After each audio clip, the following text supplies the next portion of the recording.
Hoy nos metemos de lleno en una guía muy estructurada para entender y sobre todo para sanar esas heridas emocionales profundas que, bueno, a menudo nos encontramos en la vida adulta. Vamos a verlo como un viaje hacia adentro, para desmontar patrones que ya no sirven y construir algo nuevo. Pues partimos justo de aquí, de una necesidad que es muy real y que muchísima gente comparte. Esta frase lo resume todo, ¿verdad? Es ese anhelo de ir más allá del simple entender por qué y pasar a la acción, a tener un mapa claro, herramientas prácticas para sanar de verdad. Así que este va a ser nuestro punto de partida.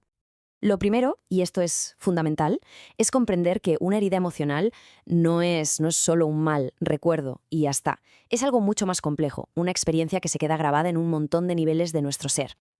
Y aquí se ve clarísimo. Para que la sanación funcione, el enfoque tiene que ser integral, tiene que tocar todas estas capas.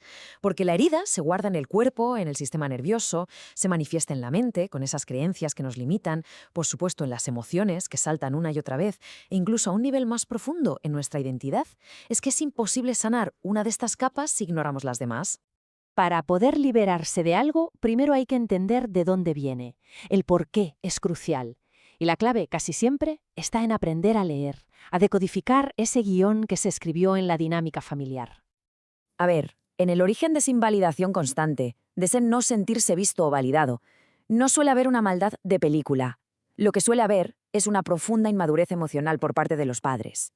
Puede ser que proyecten sus propias inseguridades, o que necesiten tener el control, o que asignen roles fijos a los hijos porque para ellos es más cómodo. Y aquí tenemos uno de los roles más dolorosos que existen, el del chivo expiatorio. Es básicamente el mecanismo por el que un padre o una madre inmaduros proyectan en uno de sus hijos todo eso que no pueden aceptar de sí mismos. Y claro, convierten a esa persona en el contenedor de todos los problemas familiares. Y esta Pabla lo ilustra de una forma brutal. El contraste es tremendo. Mientras que un hijo, el dorado, recibe todos los elogios porque en el fondo confirma la imagen que su padre o madre quiere tener de sí mismo, el otro, el chivo expiatorio, es invalidado constantemente, porque simplemente por ser quien es, amenaza esa imagen.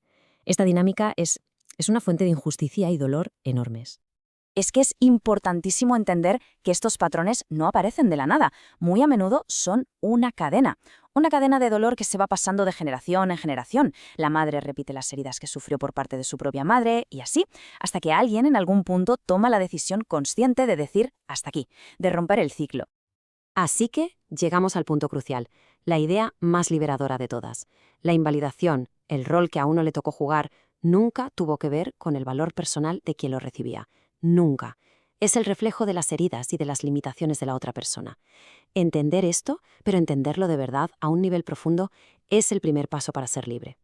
Y claro, esa comprensión nos lleva a un punto de no retorno.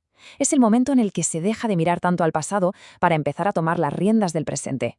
Es la decisión activa y consciente de sanar. Es una conclusión que puede sonar dura, pero según los análisis es profundamente realista y sobre todo protectora. Quedarse esperando a que un sistema familiar que no funciona cambie por sí solo es, en la mayoría de los casos, una receta para el sufrimiento continuo. La sanación muchas veces exige poner distancia. Pero ojo, separarse no tiene por qué significar un portazo o un conflicto dramático.